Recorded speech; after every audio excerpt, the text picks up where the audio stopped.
Hoje vamos estudar a farmacologia molecular ou farmacodinâmica. Elas acabam sendo consideradas sinônimos, embora não sejam exatamente sinônimos, mas elas acabam sendo consideradas como a mesma coisa. Como nós vimos farmacocinética e definimos farmacocinética como o caminho da droga no organismo até chegar ao local de ação, a farmacodinâmica estuda a droga no local de ação. Em outras palavras, a farmacocinética é aquilo que o organismo vai fazer com a droga. Então ele vai pegar a droga, vai absorvê-la, vai distribuí-la até o local de ação, depois vai biotransformá-la para ela poder ser excretada e aí vai excretá-la. Enquanto que a farmacodinâmica, ela estuda o que a droga faz no organismo. Então a interação da droga com as células do organismo, gerando um efeito. Então, a farmacologia molecular estuda essa interação do ponto de vista molecular.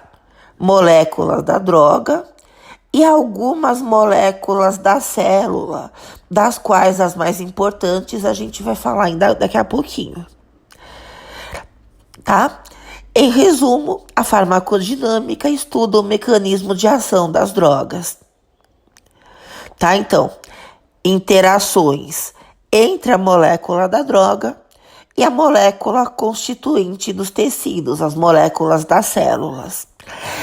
O estudo da farmacodinâmica, ele começou lá no comecinho do século passado, com um autor chamado Dale, que era um fisiologista, e ele estudava o sistema nervoso autônomo. Dentro do sistema nervoso autônomo, ele estudava mais acetilcolina, transmissão colinérgica. Estudando essa transmissão, ele identificou 3 características com as quais a acetilcolina funcionava dentro do organismo: a alta potência, a alta seletividade e a alta especificidade. Então vamos ver o que são essas características. Alta potência significa que pequenas doses da substância dão grandes efeitos. Alta seletividade tem a ver com o tecido-alvo. Como assim? Por exemplo, acetilcolina. Se você coloca acetilcolina num músculo liso, esse músculo vai se contrair. Se você coloca essa acetilcolina em contato com o músculo cardíaco, não vai acontecer nada. Então, modificando o tecido-alvo, modificam-se os efeitos. E existe alta especificidade também. Especificidade tem a ver com a estrutura química. Então, de novo, por exemplo, acetilcolina. Se você colocar acetilcolina no músculo liso, ele vai se contrair. Se você colocar uma substância parecidíssima com a acetilcolina, que é chamada succinilcolina, em contato com o músculo liso, não vai acontecer nada. Então, se você modificar um pouquinho a molécula da substância, o efeito muda muito. Isso é alta especificidade, tá? Depois disso, outros autores, Clark, Gaydon, Langley, Hoff, Ash, Child, vários deles, acabaram descobrindo que essas 3 características não eram só da acetilcolina, mas eram de todas as substâncias que o organismo produz para comunicar as células entre si. Então, o nosso organismo ele é pluricelular e as células precisam se comunicar entre si. E como elas fazem isso? Com substâncias químicas. E todas essas substâncias, que são os nossos mediadores endógenos, trabalham com essas três características: alta potência, alta seletividade e alta especificidade. Tá? Inclusive a farmacologia, como o nome significa, cara, é o estudo dos fármacos, mas na verdade a base da farmacologia é o estudo dessa comunicação entre as células. É o estudo de como as nossas células se comunicam entre si com substâncias químicas que o próprio organismo produz. Tá? Então, grande parte dos processos patológicos, ou na verdade todos eles, podem ser entendidos como uma deficiência nessa comunicação. Uma deficiência química. E a droga? A droga vai ocupar o espaço das substâncias químicas que o organismo produz para conseguir trazer de volta essa comunicação celular para os níveis fisiológicos, para a homeostase. Então a droga, ela é decorrência. O estudo realmente da farmacologia é o estudo dessa comunicação entre as células, tá? Que é feita como? Por substâncias químicas interagindo em nível molecular, então moléculas dessas substâncias, tá? Interagindo com as moléculas das nossas células. Com três características: alta potência, alta seletividade e alta especificidade. Com base nisso, um autor chamado Furchgott, lá na década de 50, ele definiu o receptor farmacológico. Tá? O que é um receptor? É uma proteína de membrana virada para fora da célula, então em contato com o meio externo da célula, onde substâncias químicas, ele definiu para substâncias químicas endógenas, tá? Mas serve para tudo, para drogas, para alimento, moléculas da alimentação, tá? Então substâncias exógenas também atuam, fazendo com que a célula responda com a sua função fisiológica. Como função fisiológica. Qual é a função fisiológica de um músculo? Contrair. Qual é a função fisiológica de um neurônio? Transmitir potencial de ação.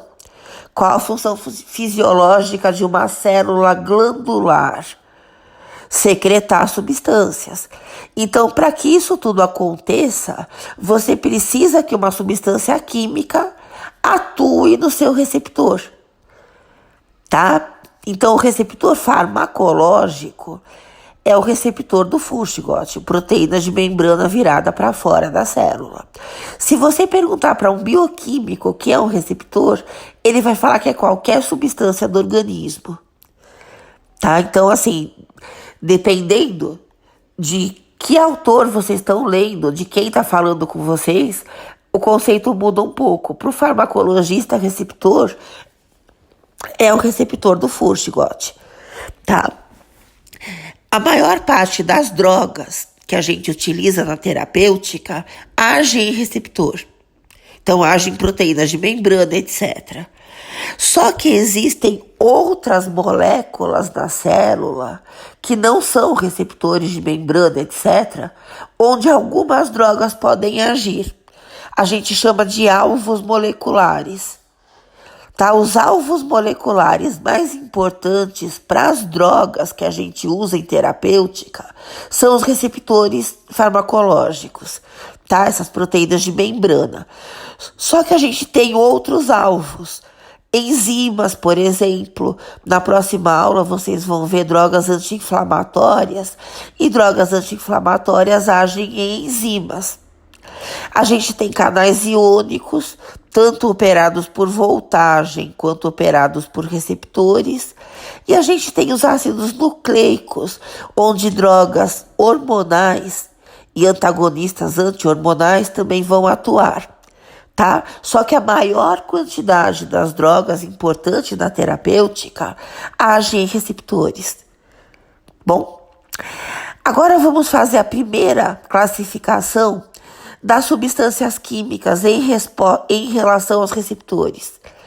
Quando uma substância age no seu receptor, fazendo com que a célula responda, ela é chamada agonista. Agonista é aquele que age, tá? Então, em grego, agos é agir. Então, a droga age fazendo com que a célula responda.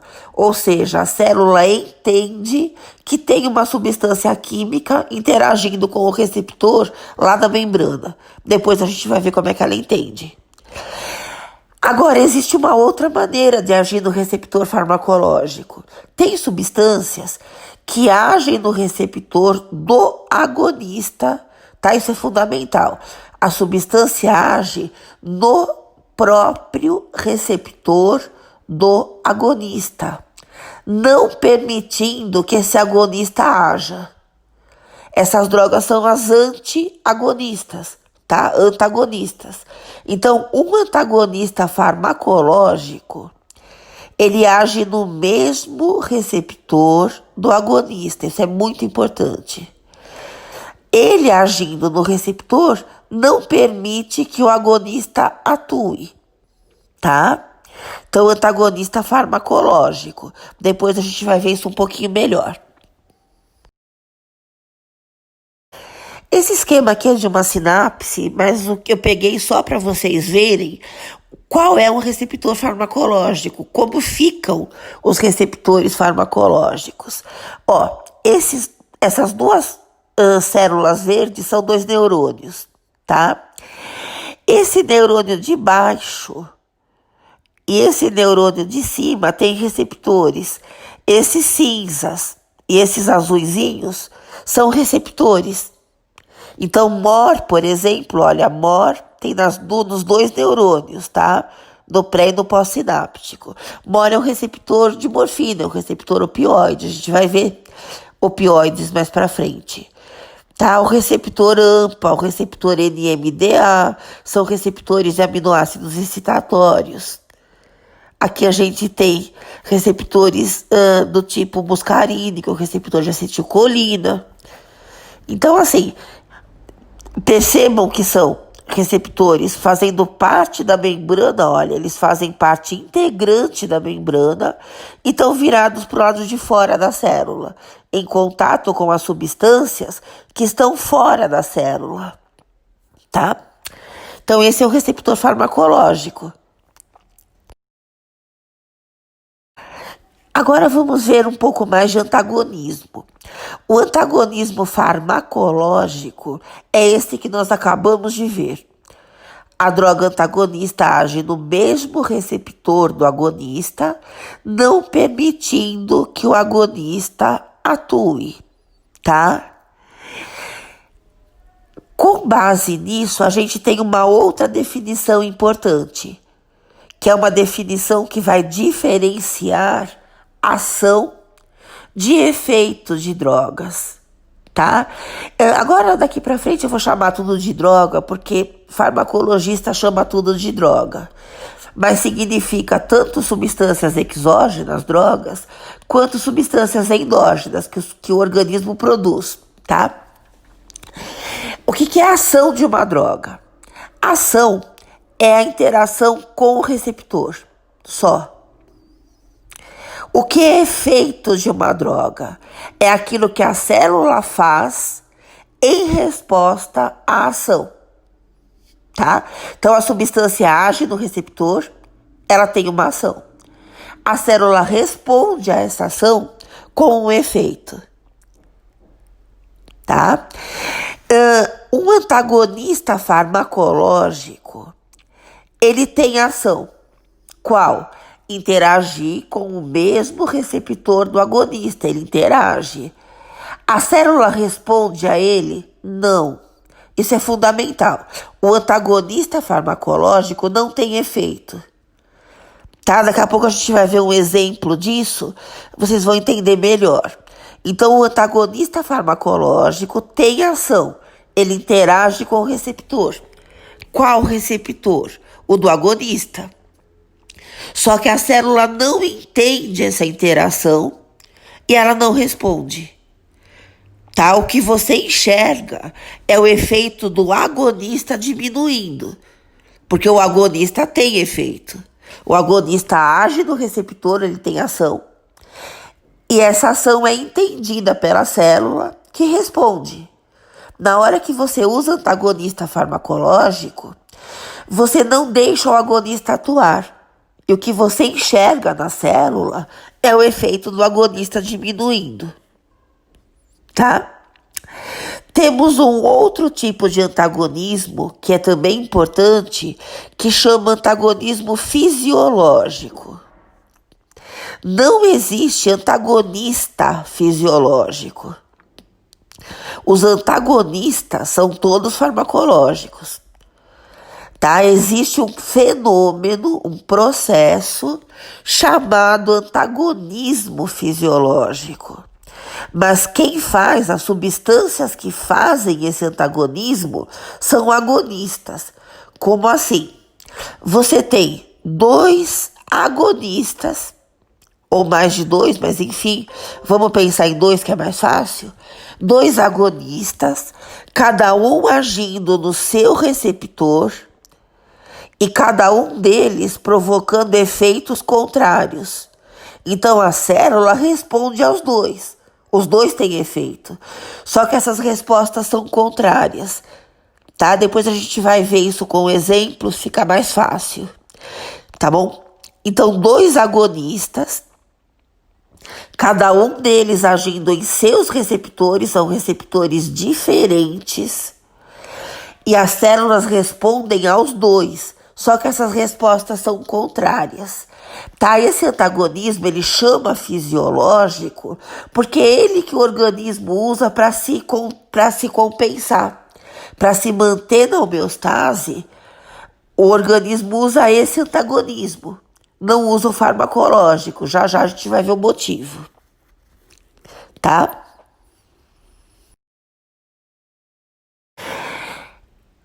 Vejam, a gente só produz no organismo agonistas. Tá? A gente não produz antagonista farmacológico. Todo antagonista farmacológico é uma substância exógena, é uma droga. No organismo, a gente só produz agonistas. Todos os nossos mediadores químicos do organismo, tá? Endógenos, são agonistas. E como que o organismo se equilibra? Pelo antagonismo fisiológico. Deixa eu começar dando exemplos para vocês que facilitam um pouco. A gente produz 2 hormônios no organismo, a melatonina e o cortisol. A melatonina, ela vai induzir sono. O cortisol vai induzir vigília, vai induzir estimulação, tá? Por que a gente não dorme para o resto da vida? Porque, entre outros agonistas, o cortisol não permite. O cortisol age nos receptores dele e dá uma estimulação. Por que a gente não fica acordado para sempre? Porque, entre outras substâncias, a melatonina não permite. Ela age nos receptores dela e induz sono, tá? É claro que existem muitos outros estimulantes e muitos outros depressores que participam desse equilíbrio sono-vigília, tá? Eu só particularizei 2 para vocês entenderem o antagonismo fisiológico. Então, todas as substâncias que induzem sono se equilibrando com todas as que induzem vigília. Tá? Antagonismos fisiológicos. Quais vão ganhar? As que estão em maior quantidade, tá? Ou as que agem com mais potência naquele momento, tá bom? O nosso organismo inteiro se equilibra assim. Agonistas fazendo em seus receptores efeitos que se equilibram, efeitos contrários uns aos outros, tá? E por que a gente não produz antagonista farmacológico? Se vocês se lembram da bioquímica, No organismo, tudo acontece no sentido de economizar energia. Então, assim, seria muito contraproducente, do ponto de vista de economizar energia, você produzir uma substância que só serve para não deixar outra agir no seu receptor. Tá? Porque o antagonista farmacológico só serve para isso, para ir no receptor do agonista e não deixar ele agir. Ele não tem nenhum outro papel. Tá? Então seria antieconômico você produzir uma substância só para isso. O antagonismo fisiológico, ele usa essas substâncias para uma série de outras coisas. A melatonina não serve só para compensar o cortisol, por exemplo. E o cortisol não serve só para compensar a melatonina. Eles têm outros efeitos no organismo, também agonistas, em outros processos. Tá? Então isso daí seria econômico para o organismo. Produzir uma substância que agiria só no receptor do agonista, não deixando ele agir, seria um desperdício de energia. Por isso que a gente não faz no organismo, tá? Todos os antagonistas farmacológicos são drogas. Agora vamos ver mais um exemplo de antagonismo para a gente ver mais uma outra coisa interessante, ó. Acetilcolina atua em receptores muscarínicos que vocês provavelmente já viram na fisiologia e verão de novo na farmaco quando vocês vão ver drogas cardiovasculares. Ela age em receptores muscarínicos na musculatura lisa, gerando contração. Tá? Então, o músculo liso se contrai na presença de acetilcolina porque ela atua em receptores muscarínicos. Qual é a ação dela, então? Interagir com receptores muscarínicos. Qual é o efeito? Contração. Tá? Como ela tem ação e efeito, ela é um agonista. Se vocês pegarem uma substância chamada N-butilbrometo de escopolamina, que é um medicamento chamado Buscopan, ele vai agir no mesmo receptor muscarínico. Qual é a ação do Buscopan? Interagir com receptores muscarínicos. Tá? Então, Buscopan e acetilcolina têm a mesma ação. A ação deles é igual. Os dois interagem com receptores muscarínicos. Tá? São interações diferentes, depois a gente discute, mas é a mesma ação. Qual é o efeito do Buscopan? Nenhum. Tá? Isso é fundamental. O Buscopan, ele age no receptor muscarínico. Só que a célula não entende essa interação e ela não responde. Por isso que o Buscopan é considerado antagonista farmacológico. O efeito dele é zero. Mas como eu uso o Buscopan para cólica, ele faz efeito? Não.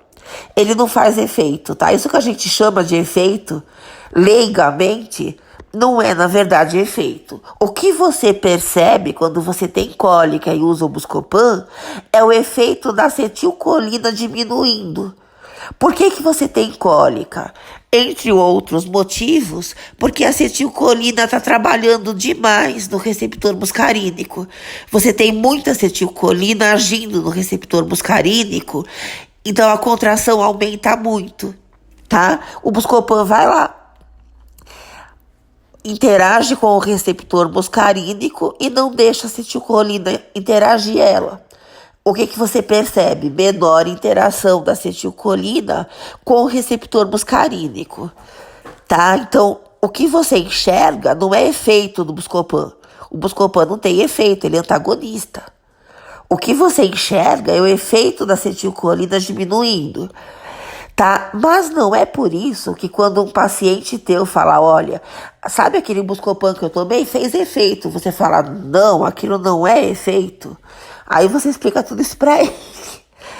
Não façam, tá? O paciente vai falar, mas que mal eu fiz pra ter esse retentivo anal agora na minha vida. Então saibam qual é o certo pra vocês, tá? Mas não vão atormentar o paciente com isso.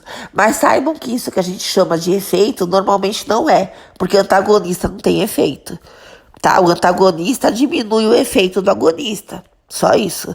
Não deixando ele agir no receptor dele. Tá? Então, agonista tem ação e efeito, antagonista só tem ação.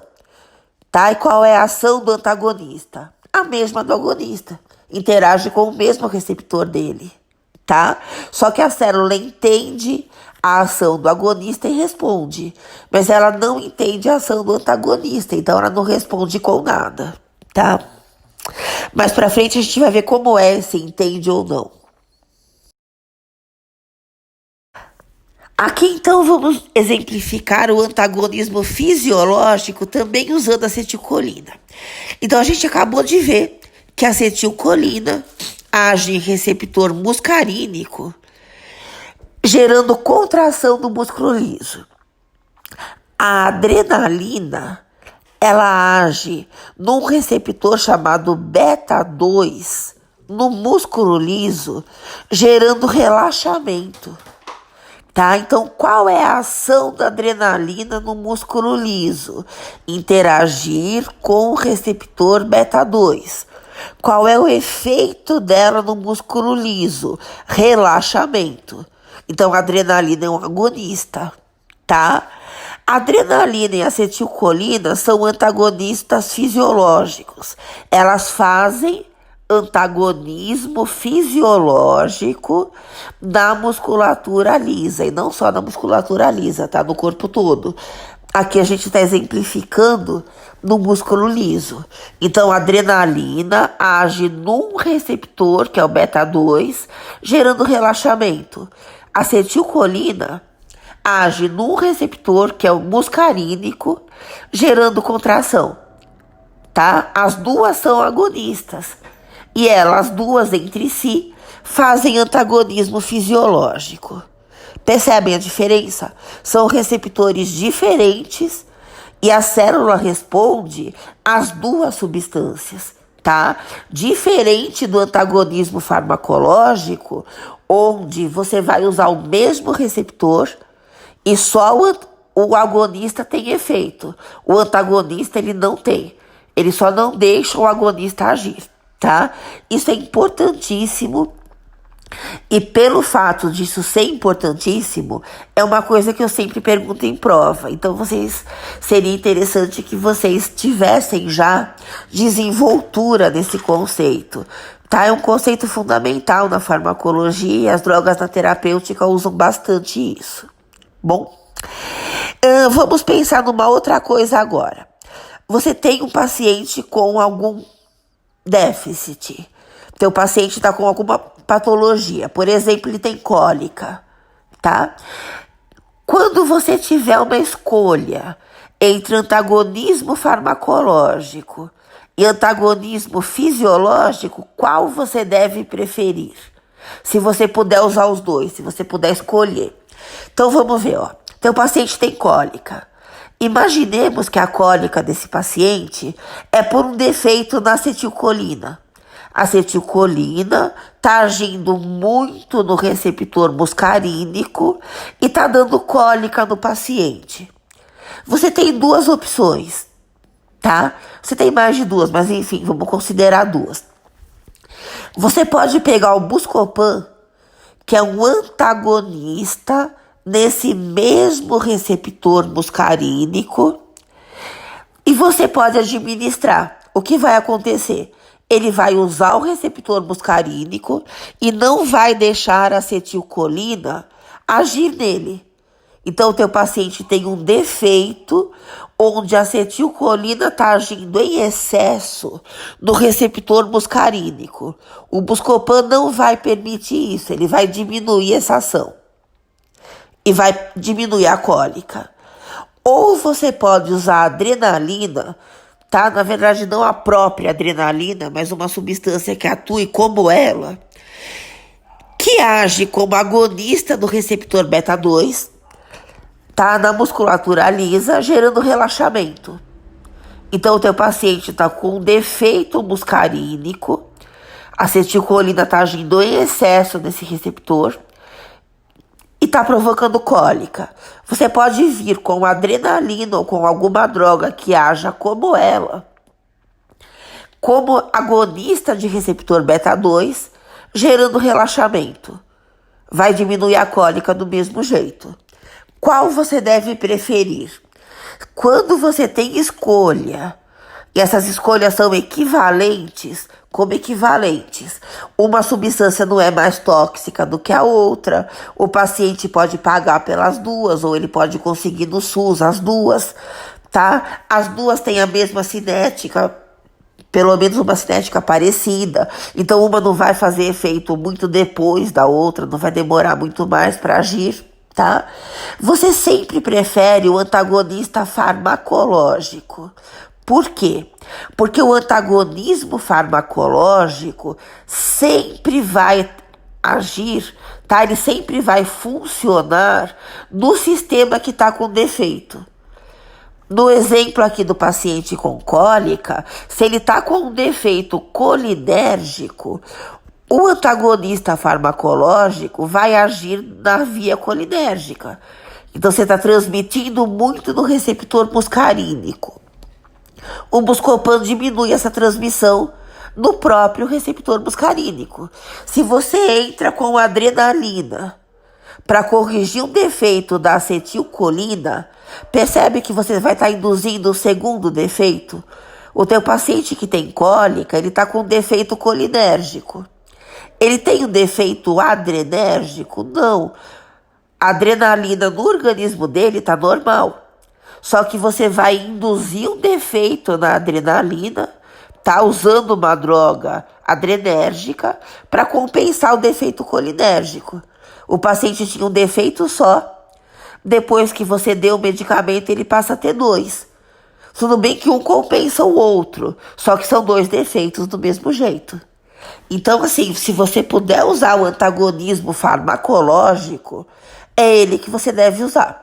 O paciente está com um defeito por excesso de funcionamento de algum sistema, você usa antagonista.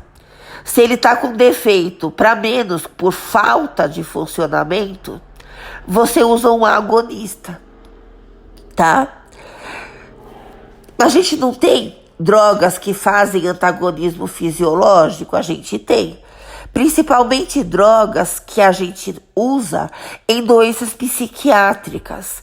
Um antidepressivo, um indutor de sono, por exemplo, são drogas que vão usar o antagonismo fisiológico. Por quê? Porque a gente não conhece ainda exatamente toda a bioquímica das doenças psiquiátricas. Então a gente não sabe exatamente em qual sistema a gente vai agir. A gente induz no paciente, normalmente, um comportamento contrário ao comportamento da doença. A gente acaba induzindo no paciente antagonismo fisiológico em muitas ocasiões, tá? Mas quando você conhece exatamente a bioquímica da doença e você tem chance de ter um antagonismo farmacológico para usar, é o que você deve preferir, tá? Porque o antagonismo fisiológico, mais uma vez, ele vai causar um defeito no organismo contrário ao defeito que a doença causa, tá? Então você sempre vai estar alterando um sistema que a doença normalmente não altera, tá? E o farmacológico não, você age no próprio sistema defeituoso. Vamos dar uma olhada em 2 outros conceitos que acabam sendo fundamentalmente matemáticos, que para vocês não vão fazer muita diferença, porque a gente só vai falar em quantificação para medicina e para farmácia, que é quem tem que saber isso.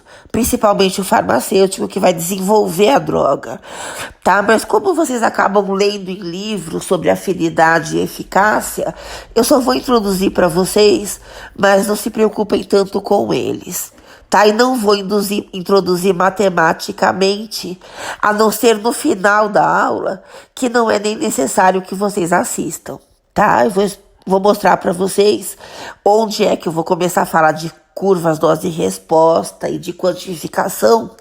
Vocês não precisam estudar esse pedaço da aula. Mas vou introduzir os conceitos, porque em alguns livros vocês vão encontrá-los também qualitativamente. Afinidade pelo receptor é a constante matemática que tem a ver com a ação. Então, a ação de uma droga, tá, ou a ação de um agonista endógeno, pode ser quantificada, medida por uma constante chamada afinidade. A afinidade mede o tamanho da ação. Ou seja, ela mede matematicamente a capacidade que a droga tem de alterar o receptor dela, tá? Então a gente pode comparar drogas agonistas entre si matematicamente com a constante de afinidade, tá? E a eficácia vai medir o tamanho do efeito. Ela mede o quanto cada substância, agindo em seu receptor, consegue responder. Mede o tamanho do efeito, tá? Então, assim, qualitativamente, a gente fala em ação e efeito. Ação, interação com o receptor. Efeito, resposta da célula. Quando a gente mede o tamanho dessa ação, a gente chama de afinidade pelo receptor. Quando a gente mede o tamanho do efeito, a gente chama de eficácia, tá? Então, quando a gente vai quantificar, a gente diz que os agonistas têm afinidade pelo receptor e têm eficácia, porque eles dão efeito. Os antagonistas, ao contrário, eles têm afinidade pelo receptor, tá? Eles alteram o receptor, eles têm ação. Só que o efeito deles é zero, a célula não responde. Ou seja, antagonista tem eficácia zero, tá? Em alguns livros mais antigos, bem mais antigos, tá? Anteriores ao tempo que eu era aluna, eu fui aluna de farmacologia em 85. Livros bem anteriores a isso chamam de atividade intrínseca a eficácia, tá? Isso tá errado, porque atividade intrínseca era um outro conceito matemático que acaba sendo definido como eficácia, só que ele tem um intervalo de variação entre 0 e 100%, tá? O que tá errado. Enfim, tá? Não se preocupem com isso, mas saibam, se vocês lerem em algum livro atividade intrínseca, saibam que tá errado, tá? Hoje em dia a gente chama de eficácia, tá bom? Que vai medir o tamanho do efeito, tá? Para vocês não importa, não vou nem me preocupar em explicar direitinho por que tá errado a atividade intrínseca, mas acreditem em mim que tá errado, tá? É um conceito muito mais antigo que foi substituído pelo conceito de eficácia, tá bom? Então, agonistas têm afinidade pelo receptor e têm eficácia. Antagonistas têm afinidade pelo receptor, mas têm eficácia zero. Tá? E as drogas entre si têm diferentes afinidades e diferentes eficácias. Então você pode compará-las quantitativamente com essas duas constantes, tá bom?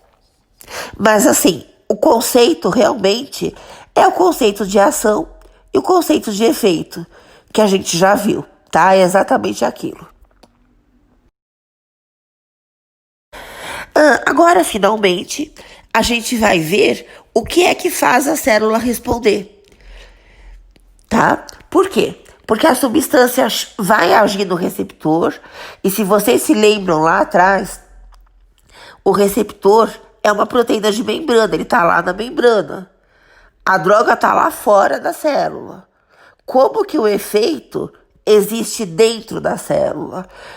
Tá, o que acontece lá no receptor, que é lá na membrana, que faz com que a célula lá dentro responda? Isso a gente chama de acoplamento estímulo-resposta. Qual é o estímulo? É a presença da substância.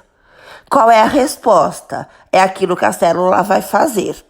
Então, primeira coisa também fundamental é que não existe um encaixe, tipo chave e fechadura, entre a droga e o receptor.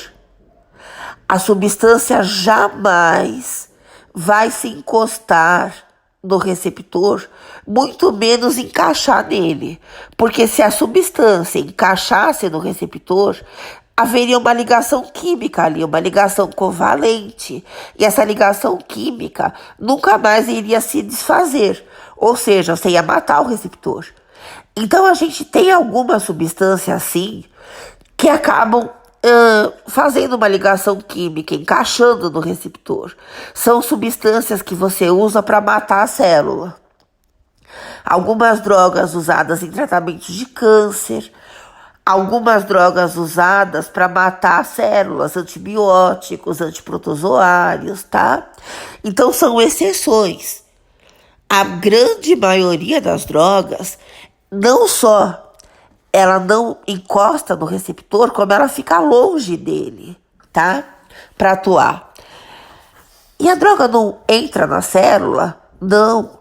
Mas você não falou pra gente da absorção que a droga vai passar pela membrana? Vai. A droga vai caminhando pelas membranas, tá? Até chegar no sangue. Não é que ela vai entrar na célula e vai ficar nadando que nem louca no citoplasma. Ela não vai entrar na célula.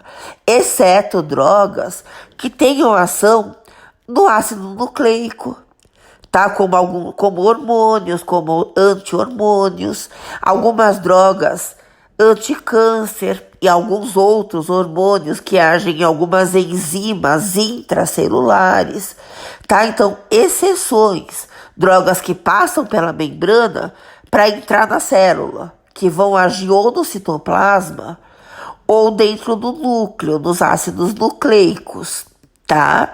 A maior parte das drogas não vai fazer isso.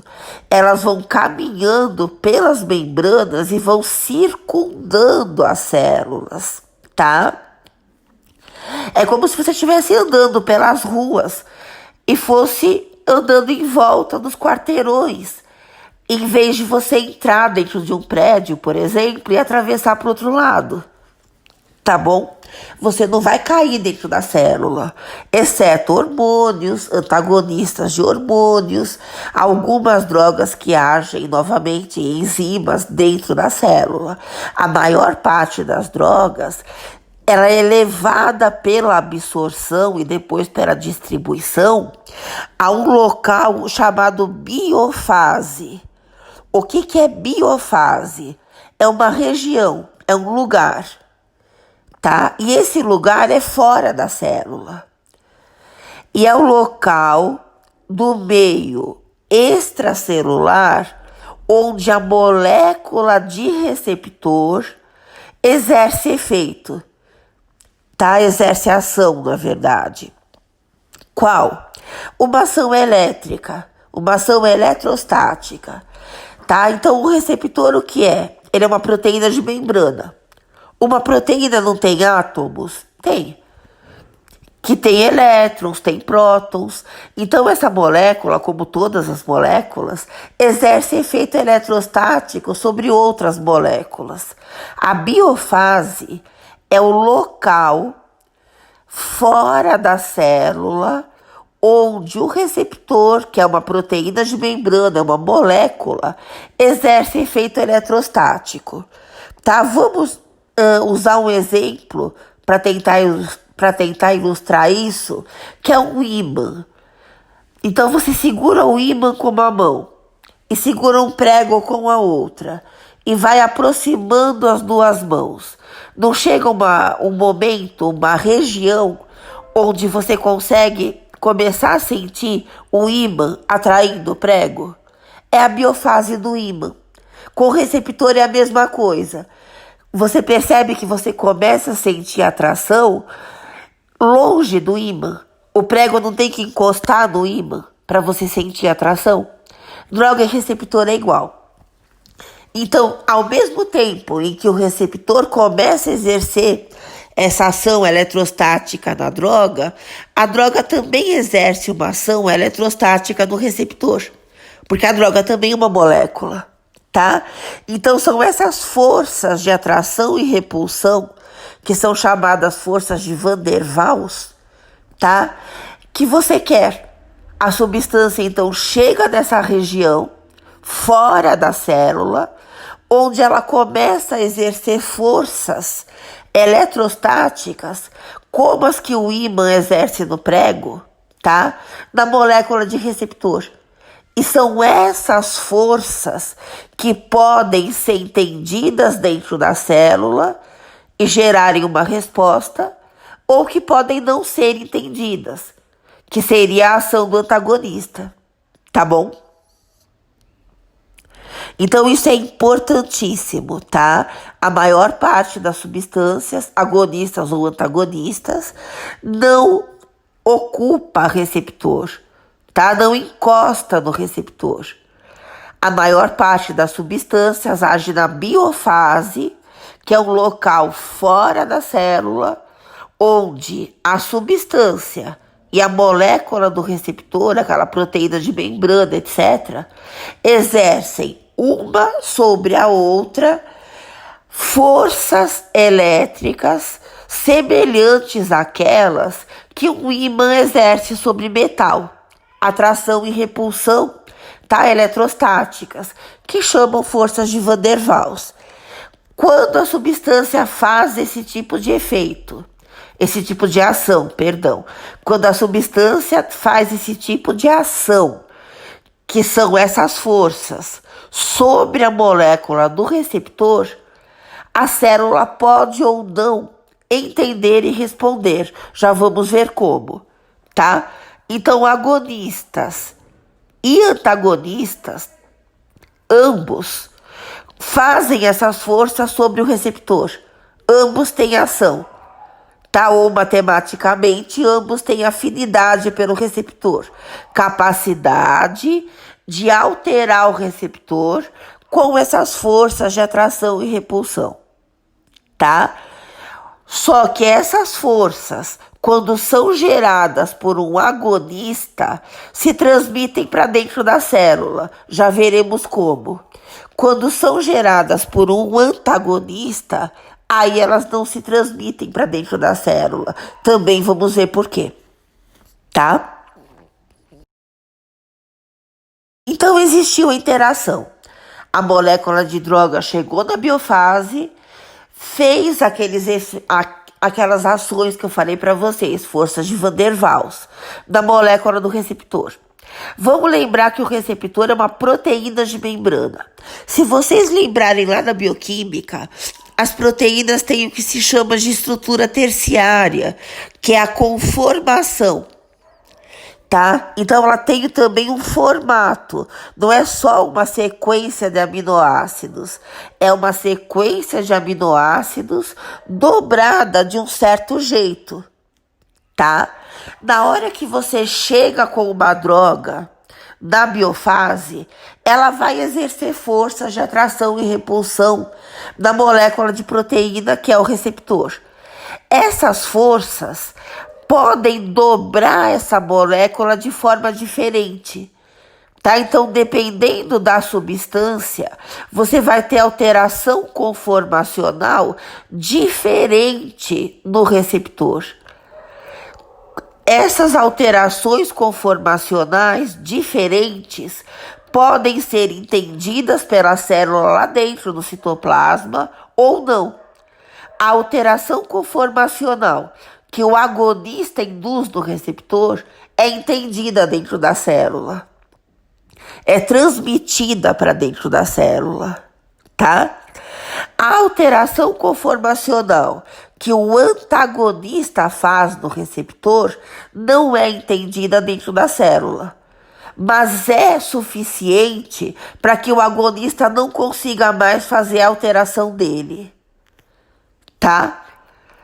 Ambos, agonista e antagonista, mudam a conformação, o formato do receptor, só que de maneiras diferentes. E uma vez que o antagonista mudou o formato do receptor, o agonista não consegue mais mudar. Por isso que ele não age mais, tá? Ele só vai agir quando esse antagonista for biotransformado e sair do local, da biofase. Aí ele age porque o receptor volta ao normal. Tá bom? E como é essa alteração? Nós temos basicamente duas maneiras pelas quais agonistas e antagonistas mudam a conformação do receptor. A primeira delas é chamada acoplamento direto. Quando acontece isso? Quando o receptor é um canal iônico. As paredes desse canal são o receptor. Essa proteína receptora forma um canal iônico. Você vai com o agonista na biofase, ele muda a conformação desse receptor de maneira a abrir um canal iônico, aí íons vão entrar na célula ou sair da célula, ou você vai fechar o canal. Íons vão parar de entrar ou vão parar de sair. Depende do receptor aí. O antagonista farmacológico muda esse canal. Só que essa mudança não vai nem abrir nem fechar. Se o canal estava aberto, ele continua aberto. Só que num outro formato. Os íons continuam entrando ou saindo. Tá? Ou se o canal estiver fechado, a mudança do antagonista não vai abri-lo. Ele vai continuar fechado. Só que numa outra conformação. Os íons vão continuar não entrando e não saindo. Tá bom? Só que nessa nova conformação, o agonista, quando chegar perto, ele não consegue abrir um canal que está fechado, nem fechar um canal que está aberto. Tá? Porque o receptor não vai mais responder a ele. Então, isso chama acoplamento direto. Por que é direto? Porque você não depende de alterar uma outra substância na célula. O efeito já é a própria abertura de canal ou o próprio fechamento, porque aí os íons vão modificar a sua passagem ou para dentro ou para fora da célula. Por exemplo, existe um receptor de acetilcolina chamado nicotínico. É o receptor que a gente tem no músculo esquelético. Tá? Então, o que acontece? Quando você contrai um músculo esquelético, o que acontece? A acetilcolina vai perto do receptor nicotínico, então chega na biofase dele, tá? E esse receptor é um canal de sódio. A presença do agonista, que é a acetilcolina, vai mudar a conformação desse receptor no sentido de abrir o canal de sódio. Aí o sódio entra na célula, tá? Despolariza, se vocês se lembram, obviamente, vocês se lembram que vocês têm muita aula sobre isso, né? Vocês têm muita biofísica de membrana, porque músculo para vocês é fundamental. O sódio entra, tá? Desencadeia a abertura de canal de cálcio, o cálcio entra e vai dar aquele deslizamento das miofibrilas contraindo o músculo, tá? Então, esse receptor nicotínico, ele funciona por acoplamento direto, tá? Por quê? Porque o receptor é o próprio canal. A ação é mudar a conformação do receptor. Como esse receptor é um canal, o efeito é simplesmente deixar o sódio entrar, tá bom? No organismo, esses receptores são exceções. A gente tem esse nicotínico, a gente tem o GABA, que é o receptor do ácido gama-aminobutírico, que é um depressor central, é um modulador inibitório. E a gente tem aminoácidos excitatórios, tipo glutamato, que são moduladores excitatórios centrais. Tá? De resto, os outros receptores, eles funcionam de um outro jeito, que a gente já vai ver, chamado transdução, tá? Em alguns livros e alguns autores, em alguns artigos, chamam esses receptores que atuam por acoplamento direto, que são canais, de receptores ionotrópicos, tá? Bioquímicos e livros de bioquímica usam muito essa terminologia, eles chamam de ionotrópicos, tá? Mas é justamente isso, é um receptor que é um canal iônico, tá? Que transmite, que funciona, que opera por acoplamento direto. Então, o efeito é simplesmente a abertura do canal, tá? que é a ação, a mudança da conformação do receptor. Bom, os outros, tá, que são os receptores que operam por transdução ou receptores metabotrópicos, como os bioquímicos chamam, tá? São receptores que precisam de uma segunda substância dentro da célula para a célula responder. E essas substâncias são chamadas segundos mensageiros. Tá, o primeiro mensageiro é a droga. É a substância que vai na biofase, tá? E muda a conformação do receptor, como a gente já viu até agora, agonistas, tá? Ou antagonistas, substâncias que mudam o receptor, só que a célula não entende. Mas não basta isso.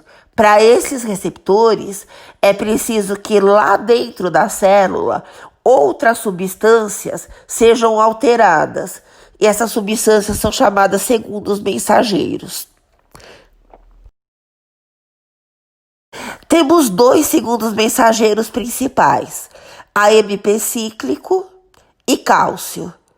Tá? Então, a substância vai perto do receptor, vai na biofase, muda a conformação do receptor. Quando é um agonista, lá dentro do citoplasma da célula, altera-se a quantidade de AMP cíclico para mais ou para menos, ou altera-se a quantidade de cálcio livre, aqui só para mais. Aí depende do receptor, tá? Para acontecer isso, é preciso que algumas proteínas de membrana, chamadas proteína G, interajam com esse receptor. A proteína G faz parte da membrana, ela é integrante da membrana. E ela precisa se modificar em resposta à modificação do receptor, tá? Para que você tenha essa modificação do segundo mensageiro. 3 proteínas G nos interessam. A GS, que aumenta a AMP cíclico dentro da célula. GS significa G estimulante. Ela aumenta a AMP cíclico. A GI, ou G inibitória, diminui a AMP cíclico. E a GQ, que vai aumentar cálcio livre na célula. E esse cálcio livre dentro do citossol, ele vai se ligar a 2 proteínas, calmodulina ou troponina. Em algumas células, as 2, tá? Dependendo do receptor, você tem uma proteína G acoplada a ele. Então, cada tipo de receptor só vai modificar uma proteína G, tá? Sempre, ele nunca vai usar mais de uma. Que é o que esse esquema mostra, tá? São receptores que operam por transdução ou receptores metabotrópicos, é a mesma coisa. E esses receptores, eles não formam um canal iônico, como aqueles que a gente acabou de ver, que usam acoplamento direto. Esses receptores, eles estão encostados em proteína G. O receptor é uma proteína de membrana virada para fora, como a gente acabou de ver lá no comecinho. Só que a proteína G, ela também é uma proteína de membrana. Ela está encostada no receptor. Então, o que acontece? A substância vai até a biofase, exerce aquelas forças de atração e repulsão sobre o receptor, que é uma proteína. Esse receptor muda a sua conformação. Essa conformação do receptor, alterada pela substância, tá, começa a empurrar a proteína G.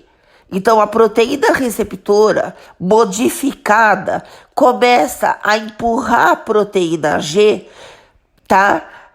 Para essa proteína G responder ou não. A proteína G também é uma proteína. Ela vai mudar a conformação dela, tá?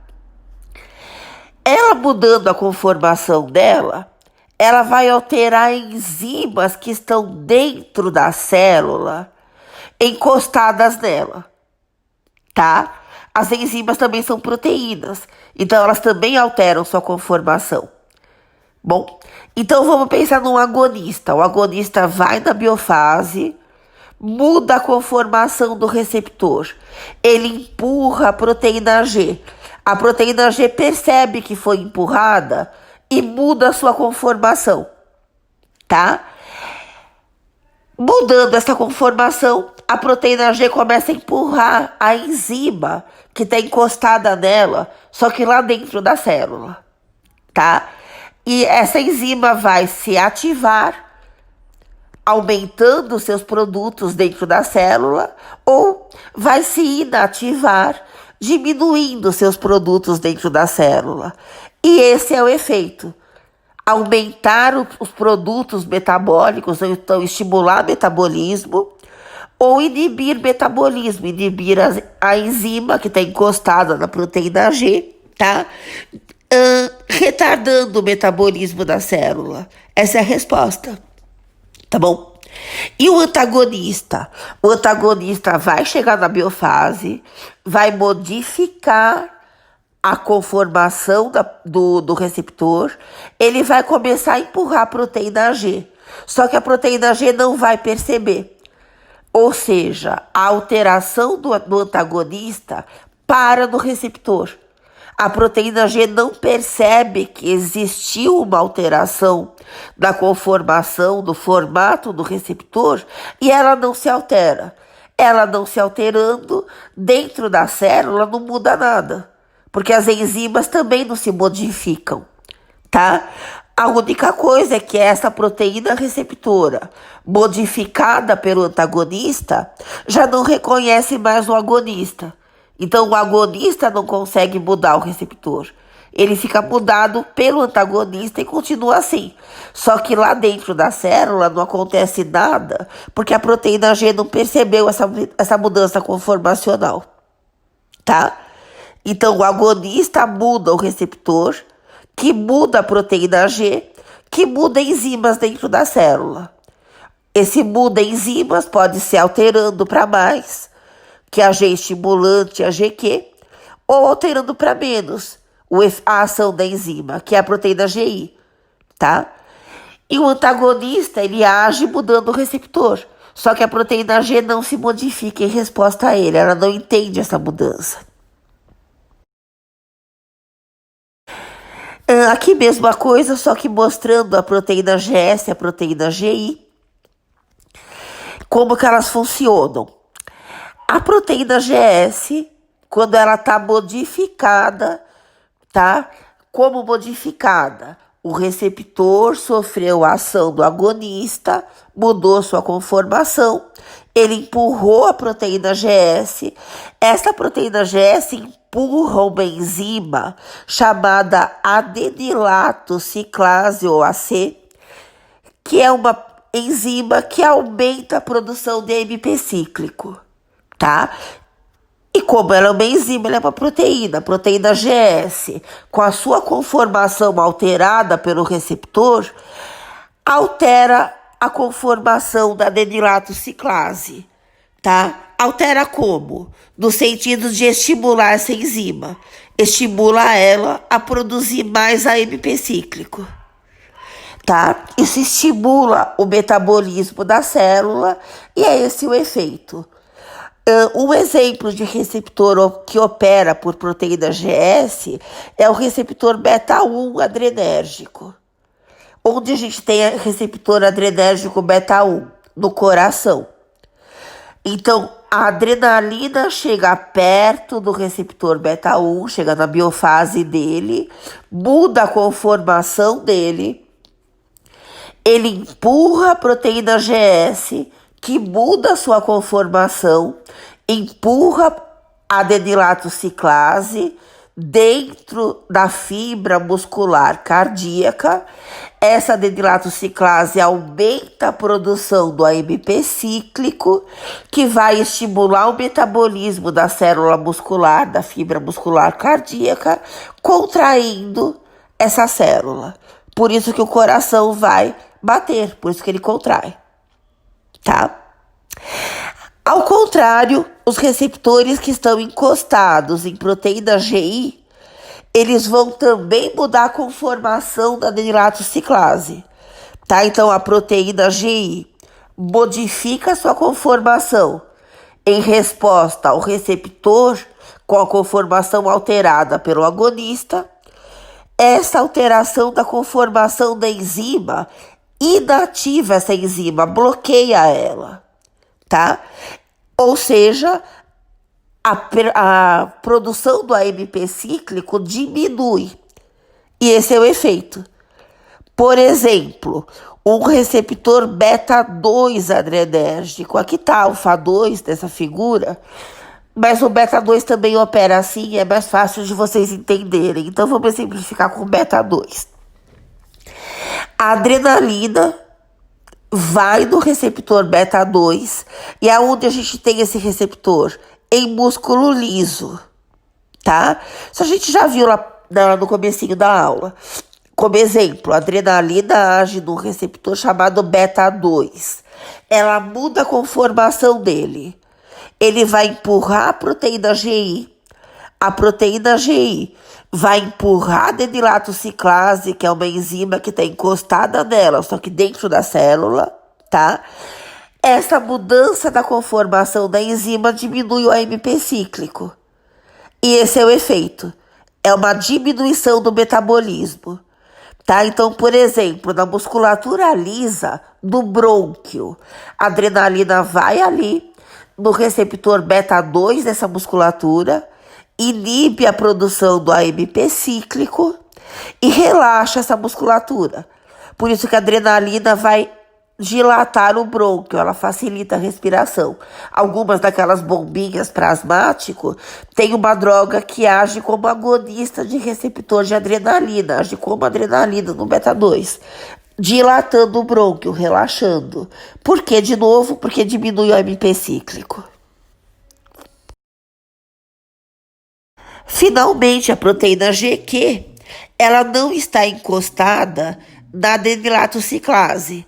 Está encostada em outras enzimas, que são uma família chamadas PLC-beta, tá? Não importa muito o nome, mas são enzimas que vão produzir duas substâncias chamadas IP3 e DAG, tá?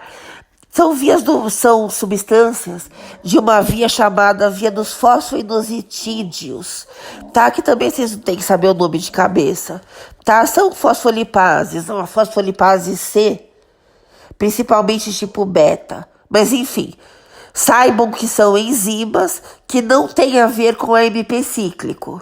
São enzimas que aumentam cálcio dentro da célula, tá? Então, como vai funcionar esse acoplamento?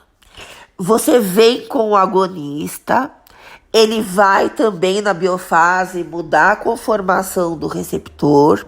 Esse receptor está encostado numa proteína GQ. Essa proteína vai mudar a sua conformação, vai empurrar as enzimas, tá? Principalmente a fosfolipase C do tipo beta, que vai aumentar a produção de IP3 e de DAG, tá? De acilglicerol. Essas substâncias, elas vão atuar no cálcio dentro da célula. Não sei se você já tem esse conceito, mas acredito que sim, que cálcio livre do citossol é enxergado, é visto pela célula como um sinal de morte celular. Quando você aumenta o cálcio livre dentro da célula, a célula começa a interagir com esse cálcio no sentido de produzir fatores de apoptose e reagir a eles. Tá? Então, o aumento de cálcio livre começa a ser entendido como sofrimento celular e depois como uma sinalização para morte celular, para apoptose. Tá? Por isso que a quantidade de cálcio fora da célula é cerca de 10.000 vezes maior do que a quantidade do cálcio dentro da célula, tá? Do cálcio livre. Bom, como o cálcio então não pode ficar livre dentro da célula, ele fica dentro de organelas, tá? Que se vocês se lembram lá da histologia, são principalmente o retículo sarcoplasmático, sarcoplasma, e algumas mitocôndrias, tá? Então o cálcio fica preso principalmente no sarcoplasma. Quando você aumenta o IP3 e aumenta o DAG, você vai furar a membrana desse sarcoplasma e o cálcio vai sair lá de dentro. O cálcio vai ser liberado dentro do citossol, tá? Pode, não. A célula quer ver qualquer coisa na frente dela e não quer ver cálcio livre. Ela quer ver um corintiano na frente dela e não quer ver cálcio livre, tá? Porque ela entende isso como sofrimento.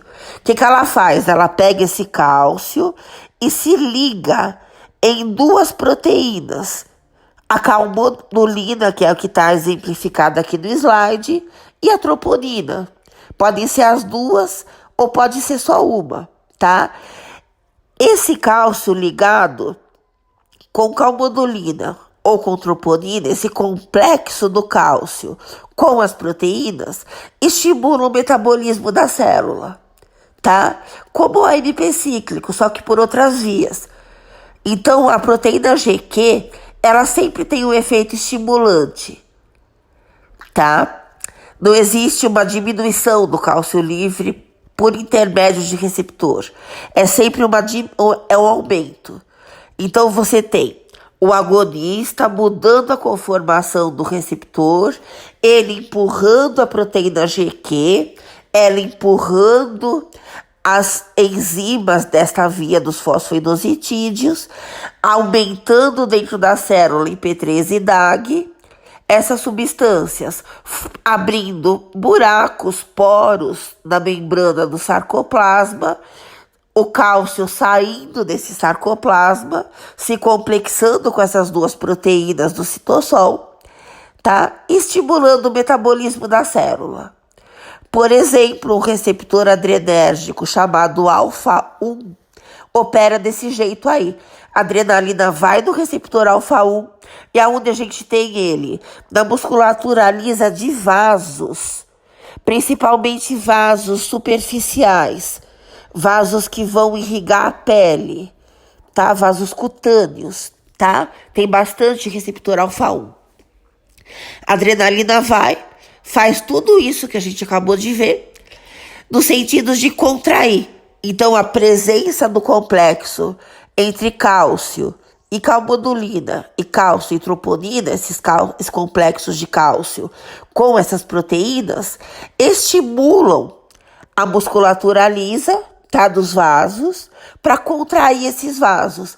Por isso, quando você leva um susto, quando você tem um pico de adrenalina, você empalidece, porque esses vasos cutâneos que irrigam a pele se contraem, tá? Porque a musculatura lisa deles tem bastante receptor alfa-1. Bom, e o alfa-1 opera desse jeito aí, por aumentos de cálcio no citossol. Aqui o esquema mostrando os processos da farmacocinética e a farmacodinâmica. Então, a droga é administrada pelas vias que a gente viu já na primeira aula.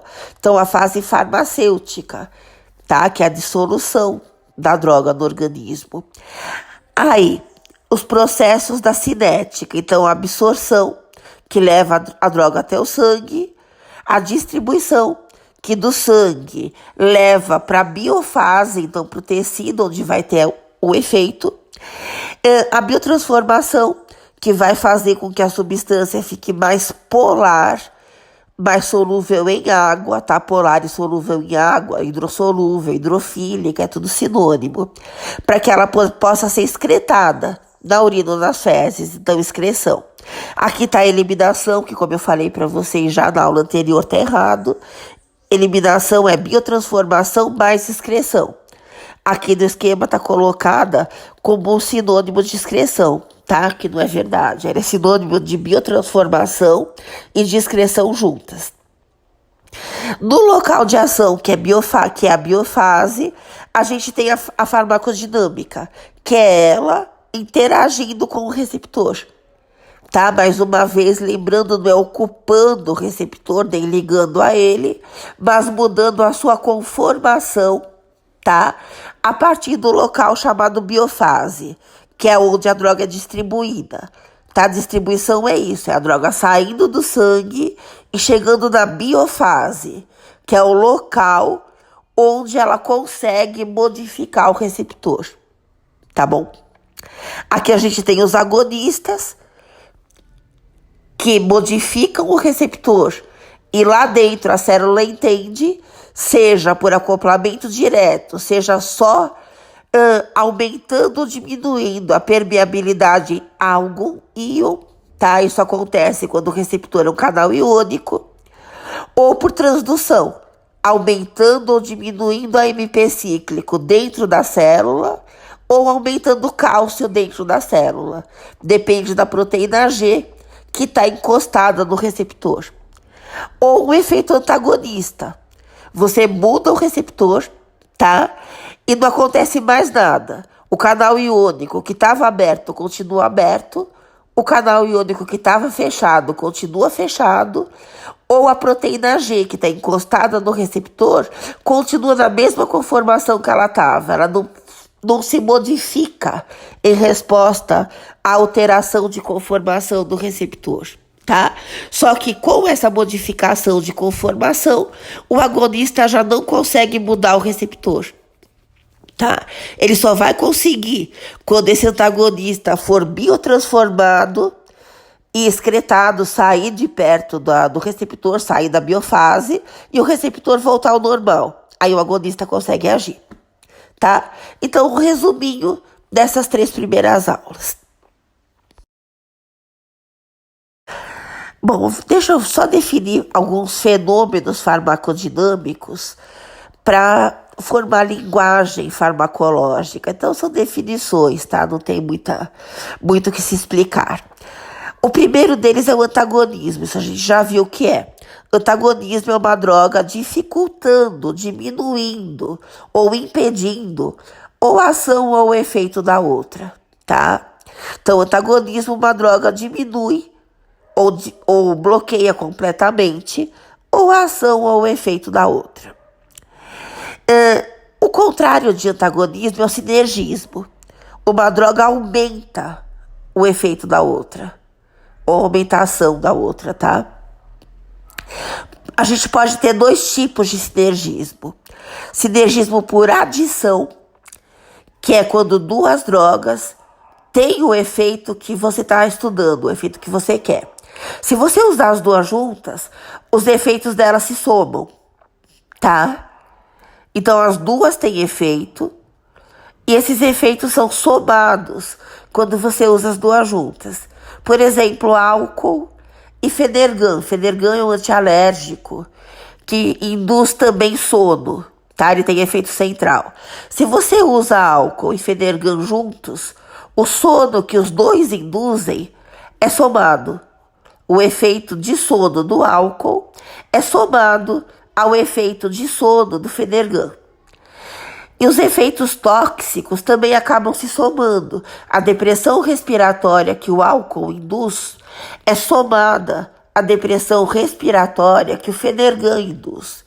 Então, se você bebe usando o Fenergan, você pode ter uma depressão respiratória tão intensa que te leva ao coma, tá? Que faz com que o oxigênio que chega no teu cérebro seja tão diminuído que te leve ao coma.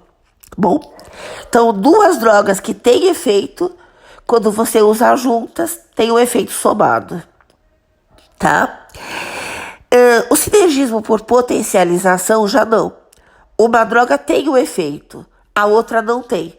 Só que quando você usa juntas, essa que não tem, aumenta muito o efeito da outra. Por exemplo, penicilina. Penicilina é um antibiótico, tá? Que você utiliza como penicilina, a penicilina mesmo, a penicilina G, ela sai muito rapidamente do organismo. Então, o efeito da penicilina é muito rápido no organismo. A meia-vida, que a gente chama dela, é muito curta, porque a excreção dela é muito rápida. Se você usar junto com ela, uma droga chamada probenecid, que não é antibiótico. Então o probenecid não tem nenhum efeito antibiótico, só que ele retarda a excreção da penicilina. Quando você usa os dois juntos, o efeito da penicilina aumenta bastante. Por quê? Porque ela é menos excretada. E por que ela é menos excretada? Porque o probenecid diminui a excreção da penicilina. Só que ele não é antibiótico. Ele sozinho não tem efeito antibiótico. Só que ele aumenta muito o efeito antibiótico da penicilina. Por quê? Porque ele retarda a excreção dela. Isso é sinergismo por potencialização. Depois nós temos a tolerância, que é uma droga perdendo seu efeito, diminuindo seu efeito depois de um tempo de uso. Por exemplo, os barbitúricos, tá? O Gardenal, por exemplo, é um barbitúrico usado na epilepsia. O paciente vai usar por um tempo, tá? 2, 3, 4 semanas. Depois desse tempo, o efeito começa a diminuir. Aí você passa a precisar aumentar a dose. Isso chama tolerância. Quando essa tolerância é imediata, basta uma dose só para que o efeito já diminua, é chamado taquifilaxia, tolerância imediata, tá? Isso tem muita importância em drogas de abuso. Algumas drogas, tipo morfina, tá? O prazer que elas dão não o efeito terapêutico, veja, o efeito de prazer na segunda dose que você usa já é menor. Então, quando você está usando uma droga abusivamente, você tem que aumentar as doses muito rapidamente, porque o efeito se perde muito rápido. Tá? Isso chama taquifilaxia. A tolerância já é imediata. Tá? Para efeito terapêutico, evidentemente isso não acontece, porque uma droga que gerasse esse tipo de problema já nem entra na terapêutica. Imagina uma droga que cada dose tem que ser maior do que a anterior, porque o efeito diminui de uma dose para outra. Tá? Isso não existe. Mas as drogas de abuso, em termos do prazer que elas dão, aí sim elas causam esse efeito. A tolerância é imediata. Você tem que estar aumentando algumas vezes para alguns tipos de droga, principalmente opioides, de uma dose para outra, já tem que existir um aumento, porque o efeito cai de uma dose para a dose seguinte.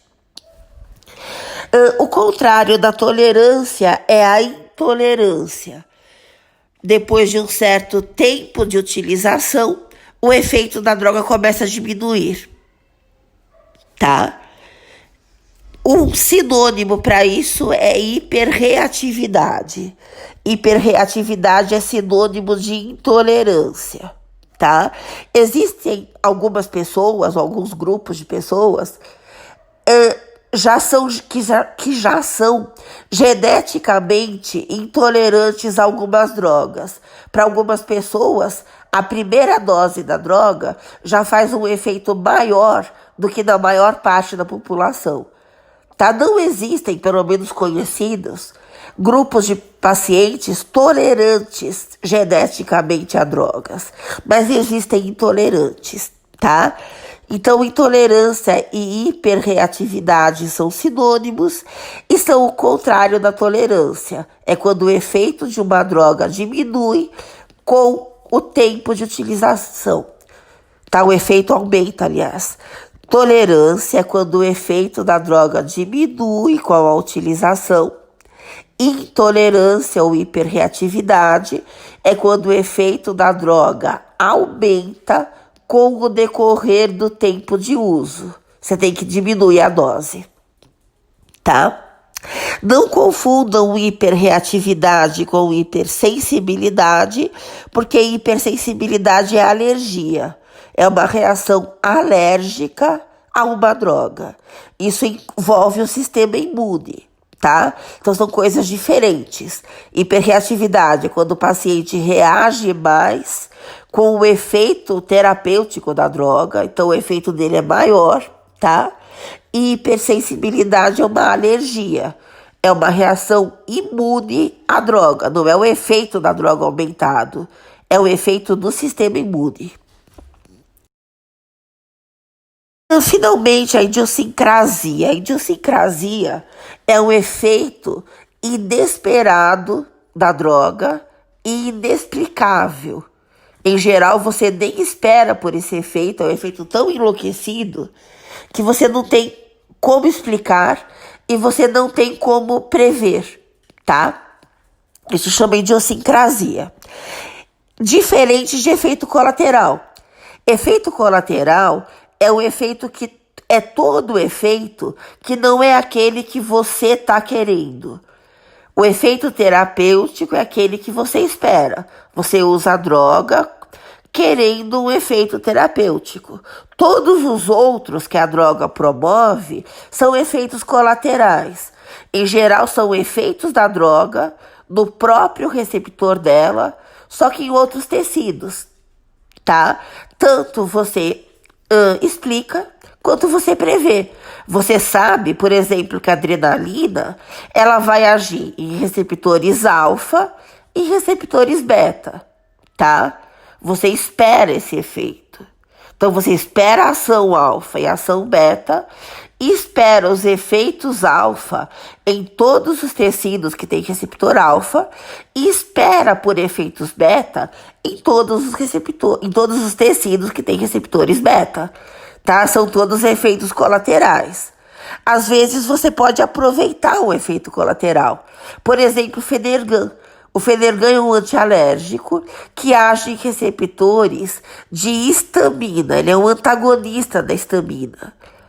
Quando você usa como antialérgico, você quer que ele haja ou em receptores da histamina na pele ou na árvore respiratória, tá?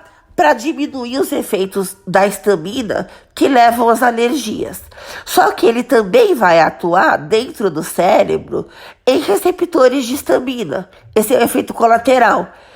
Agora, se o teu paciente é insone e você usa nele o Fenergan para induzir sono, é um efeito colateral que você aproveitou, tá?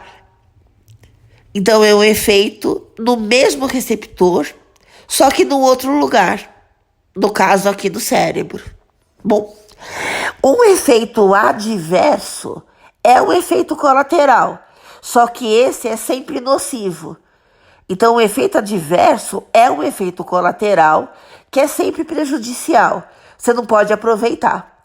Então, existem efeitos colaterais de drogas que você aproveita em algumas situações. O efeito adverso já não, você nunca pode aproveitar, tá? Os dois são diferentes da idiosincrasia, porque a idiosincrasia você nem explica e nem prevê. O efeito colateral você explica e prevê, tá? Efeito da droga nos seus receptores em outros tecidos. Então você está explicando e está prevendo. A idiosincrasia não. Bom, então basicamente isso, tá? Agora nós vamos dar uma olhada em fenômenos quantitativos que só interessam realmente para a medicina e para a farmácia. Então vamos ver agora curvas dose e resposta. Então afinidades e eficácias, tá? Verificadas em curvas dose e resposta e comparações de drogas agonistas, antagonistas e agonistas entre si nos gráficos. Então, representação gráfica dos efeitos de drogas. Afinidade e eficácia são constantes matemáticas. Cada droga tem o seu par de constantes. Tem a sua constante de afinidade pelo receptor e tem a sua constante de eficácia. Constante de afinidade, ela é medida, ela é calculada pelo inverso da dose eficaz 50%. Dose necessária para promover metade do efeito máximo da substância, tá? Então, a gente vai medir constante de afinidade, que é a medida da quantidade necessária, da dose necessária da droga para modificar o receptor e gerar o efeito, tá? Então a gente calcula pelo inverso da dose necessária para promover metade do efeito máximo. Bom, e qual é o efeito máximo de uma substância? É aquele a partir do qual aumentos de dose não geram aumentos de efeito. É o efeito máximo que você consegue ter naquele tecido para aquela substância, tá? Ou seja, é quando acabaram os receptores disponíveis, tá? E não adianta mais você aumentar a dose, porque não tem mais receptor para ela, tá?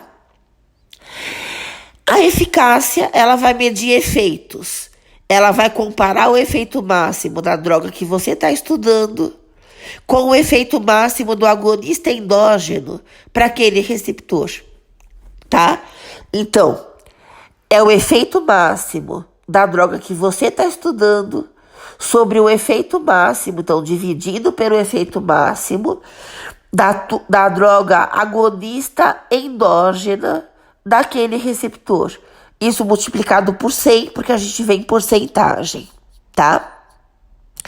Drogas que têm eficácia maior de 100%, ou seja, drogas que têm a capacidade de gerar um efeito máximo maior do que o efeito máximo do agonista endógeno do receptor, são drogas mais vantajosas na terapêutica. Por quê? Então vamos dar uma olhada no primeiro conceito. As nossas substâncias endógenas, os nossos mediadores endógenos, jamais, na homeostase, levam um tecido ao 100% do seu funcionamento potencial. Isso é chamado margem de segurança de uma transmissão química. Por exemplo, a nossa musculatura esquelética nunca na homeostase ultrapassa 75% da contração possível para a musculatura esquelética. A máxima contração de um músculo esquelético na homeostase é 75% do possível para aquele músculo. Tudo que passar disso já leva o músculo ao sofrimento. Então, uma contração tetânica, por exemplo, que é o músculo contraindo a 100% do seu potencial, leva o músculo ao sofrimento. E quando que você tem uma contração tetânica? Quando todos os receptores nicotínicos de acetilcolina estão interagindo com a acetilcolina no mesmo momento. Ou seja, todos os receptores possíveis estão sendo ativados pelo agonista, tá? Em outras palavras, o funcionamento máximo de um tecido na homeostase jamais precisa de todos os receptores ativados pelos agonistas. Sobram sempre receptores, tá? Isso chama margem de segurança de uma transmissão, tá bom? A maior parte não, todas as drogas que nós temos na terapêutica têm a capacidade de gerar um efeito máximo superior ao efeito máximo do agonista endógeno, tá? Agora veja, se na homeostase nem o efeito máximo do agonista endógeno a gente pode ter, por que você vai ter drogas que causam um efeito ainda maior do que o efeito máximo do agonista endógeno? Porque você nunca vai usar a droga em doses suficientes para dar o efeito máximo, tá? Se nem o agonista endógeno você permite que dê o efeito máximo, quando ele vai chegando no efeito máximo possível dele, você já está numa situação de patologia. Você tem que manter a margem de segurança para você estar na homeostase. Se você sai da margem de segurança, começa a influenciar mais receptores do que a quantidade possível na homeostase, você já está em sofrimento, a célula está em sofrimento. Então, com o agonista exógeno, você nunca vai querer isso, tá? Mas o efeito que você quer dessa droga, ele consegue existir com muito poucos receptores utilizados. Então, a vantagem de você ter uma droga de eficácia acima de 100%, ou seja, uma droga que pode te proporcionar um efeito máximo muito maior do que o efeito máximo do agonista endógeno, é você conseguir com essa droga o efeito que você deseja, o efeito terapêutico, com uma dose muito pequena que utiliza muito poucos receptores, ou seja, mobilizando muito pouco a maquinaria bioquímica da célula, tá? Mobilizando muito poucos receptores, mudando a conformação de muito poucos receptores, você já tem lá dentro da célula uma resposta suficiente para te dar o efeito terapêutico desejado. Então você sobrecarrega muito menos o tecido com uma droga de eficácia superior a 100%. Essa é a vantagem delas, tá? Então, eficácia mede os efeitos, mede a capacidade que a droga tem que a célula tem, de responder à presença da droga no receptor. E a alteração do receptor, a capacidade que a droga tem de mudar o receptor, é dada pela constante de afinidade. Tá bom? Percebam que elas são chamadas constantes, significando que elas não mudam. Cada droga tem a sua afinidade, tem a sua eficácia, e você só pode medi-las quando a droga está sozinha no sistema. Você não pode dar mais de uma droga e medir a afinidade ou eficácia de cada uma delas. Tá? Você tem que colocar cada uma separadamente em contato com o receptor e medir a D50, tá? Que é a constante de afinidade, e a eficácia, que é o efeito máximo. Na curva dose-resposta, como a gente vai ver a seguir, a afinidade, como é uma constante que tem a ver com dose, então ela é 1 sobre a D50, que é a dose eficaz, 50%, ela é medida no eixo das doses, que é o eixo X. E a eficácia, que vai medir o efeito, ela é medida no eixo do efeito, que é o eixo Y. O gráfico a gente vai ver em seguida, tá? Os antagonistas farmacológicos, eles modificam a curva dose-resposta do agonista. Só que eles não modificam a afinidade nem a eficácia do agonista. Porque, como nós já vimos, afinidade e eficácia são constantes para cada agonista. Os antagonistas não mudam isso, mas mudam o comportamento desses agonistas, tá? Como a gente vai ver a seguir. Estas são curvas dose-resposta. A gente faz curvas do log da dose pela resposta. Então, no eixo do X, a gente coloca os logaritmos decimais, tá? Log da dose. E no eixo Y, a gente mede o efeito. As curvas são assim, sigmoides, tá? Esse primeiro gráfico aqui, o da esquerda, ele tá mostrando duas drogas, a vermelha e a roxa, tá? Que tem o mesmo efeito máximo. Onde que a gente vê o efeito máximo? No eixo do efeito. Percebam que as duas, olha, dão o mesmo efeito máximo. Só que a droga roxinha, tá? O fármaco Y, ele precisa de uma dose maior para dar o mesmo efeito. Então você percebe aqui, olha, no eixo X, no eixo da dose, o efeito do log o eixo do log da dose, a concentração, a dose necessária para provocar o efeito 50%, olha, que é chamado aqui de EC50, que é a DE50, a mesma coisa, tá? Para a droga Y, para o fármaco Y, é maior do que a dose necessária para dar 50% do efeito máximo, que é aqui no gráfico a EC50, que é sinônimo de DE50 da droga X, tá? Ó, a droga Y tem uma EC50 maior do que a droga X. Ou seja, a constante de afinidade, que é o inverso da EC50, é maior para a droga X do que para a droga Y. Ou seja, a afinidade da droga X pelo receptor dela é maior do que a afinidade da droga Y pelo receptor dela, tá?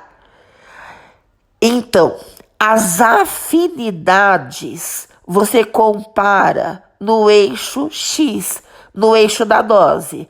Quanto maior a dose, menor a afinidade.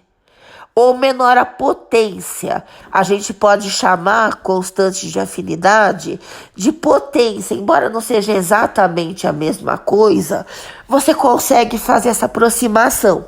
Então, no caso aqui desse gráfico, a potência da droga X é maior do que a potência da droga Y, porque a afinidade da droga X é maior do que a da droga Y, tá? Agora a eficácia você vê no eixo do Y, no eixo das doses. Qual é o efeito máximo da droga X? 100%. Qual é o efeito máximo da droga Y? Também. Ou seja, as eficácias das duas são iguais. Eficácia você mede no eixo Y. Então, os efeitos das duas drogas, os efeitos máximos, são iguais. As duas têm a mesma eficácia. Só que a droga X é mais potente. Ela age com uma dose menor. Na curva da direita, a gente tem drogas que têm afinidades diferentes, olha, o X e o Y, a droga X e a droga Y, têm afinidades diferentes, aonde que eu olho a afinidade no eixo da dose, tá? A droga X provoca metade do efeito máximo com uma dose menor, ou seja, ela tem maior potência. Agora, olhando no eixo do efeito, a gente percebe que a droga X tem um efeito máximo maior do que a droga Y.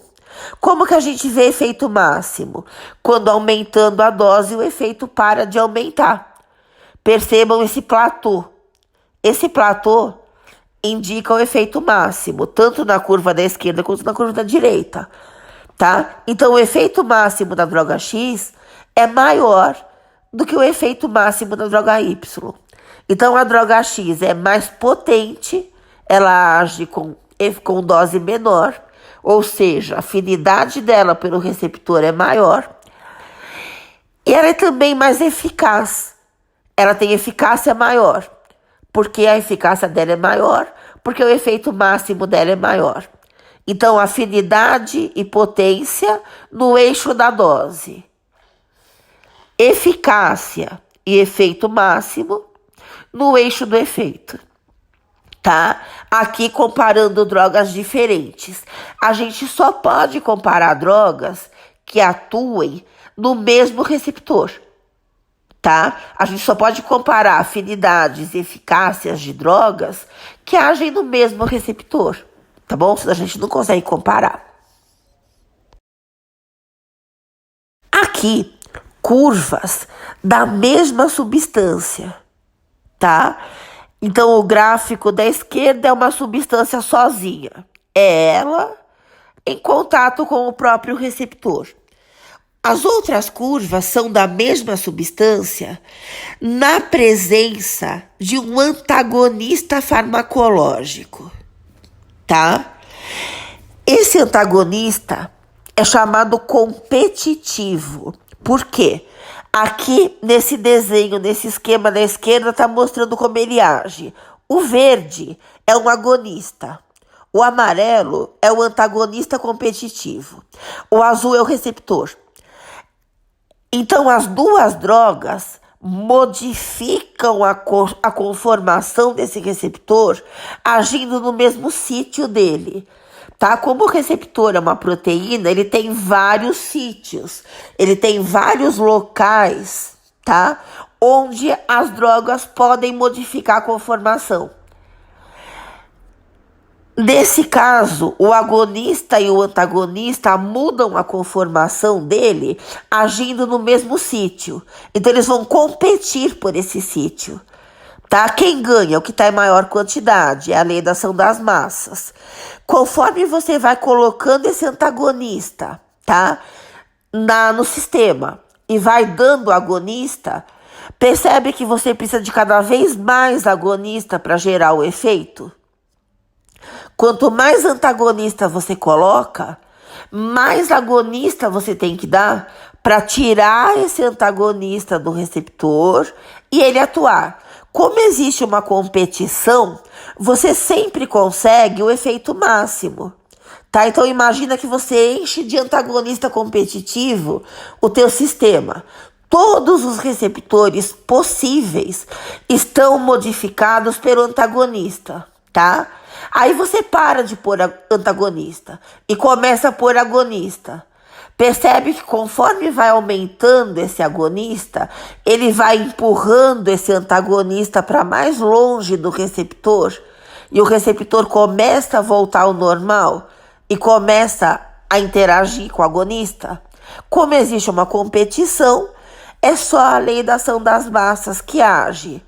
Tá? Então sempre vai ter uma quantidade de agonista suficiente para tirar todo o antagonista de perto do receptor, ou seja, da biofase, empurrar ele para longe e conseguir ele agir.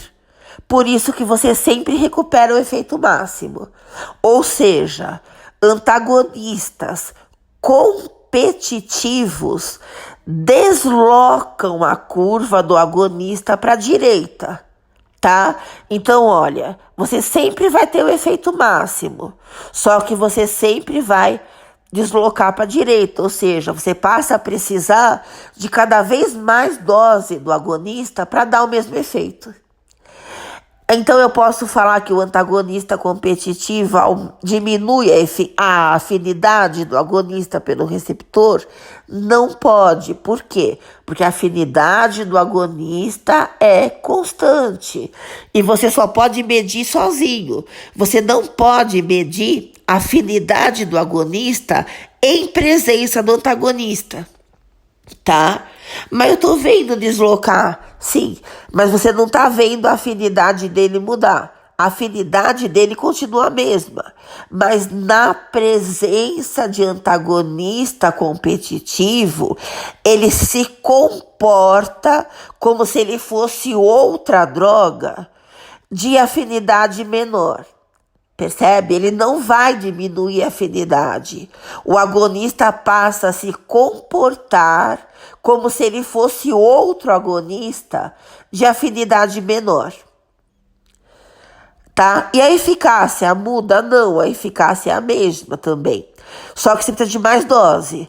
Vai chegar um momento em que você consegue fazer com que esse agonista volte a dar o seu efeito máximo possível. Tá? Você vai aumentando a dose, chega um momento que você consegue fazer com que ele dê o seu efeito máximo. Tá bom? Finalmente, um outro tipo de antagonista que é chamado não competitivo. O que ele faz? Ele vai mudar a conformação do receptor, mas atuando num sítio que não é o mesmo sítio do agonista. Tá? Então aqui, olha, no desenho, o azul é o receptor, O verde é o agonista, o amarelo é o antagonista. O antagonista muda a conformação do receptor, só que agindo num sítio que é diferente daquele onde o agonista consegue atuar, tá? Percebe que na hora que você está aumentando esse agonista, não adianta nada. Você vai dando mais dose do agonista. Ele consegue empurrar o antagonista para outro lugar e agir ele? Não, porque ele tenta empurrar o que está aqui nesse sítio da esquerda. Ele não vai lá naquele lugar onde está o amarelo. Então não adianta nada, você pode aumentar à vontade o agonista, que ele vai procurar o antagonista aqui nessa área da esquerda, tá? Só que o antagonista não competitivo está aqui em cima, mudando a conformação do receptor. Isso se traduz aqui na curva, olha, a curva da esquerda, a que está mais à esquerda, mostra a droga sozinha, o agonista, uma curva normal do agonista, com o efeito de 100% possível. À medida em que você vai dando antagonista não competitivo, olha, você vai deslocando para baixo. Então, o antagonista não competitivo modifica, tá? Desloca a curva dose-resposta do agonista para baixo. Porque o efeito máximo, olha, nunca é o efeito máximo que o agonista produz sozinho. Porque sempre vai ter uma quantidade de antagonista que está agindo no sítio dele, no receptor.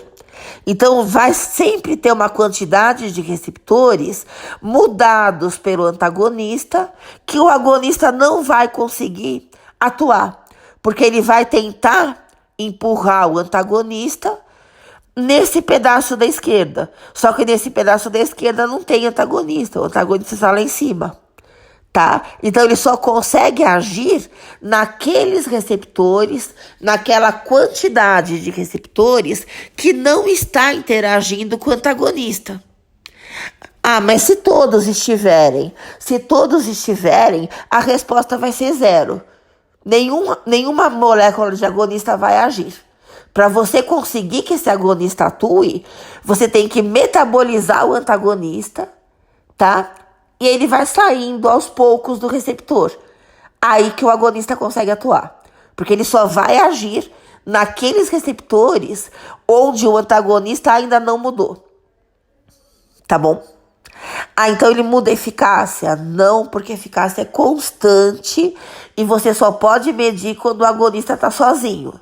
Na presença de antagonista não competitivo, o agonista passa a se comportar como se fosse uma droga de eficácia menor. Só que ele não é. A eficácia dele é a mesma. Só que ele se comporta como se tivesse eficácia menor. Porque ele vai ter menos receptores para atuar. Então o efeito máximo dele é menor.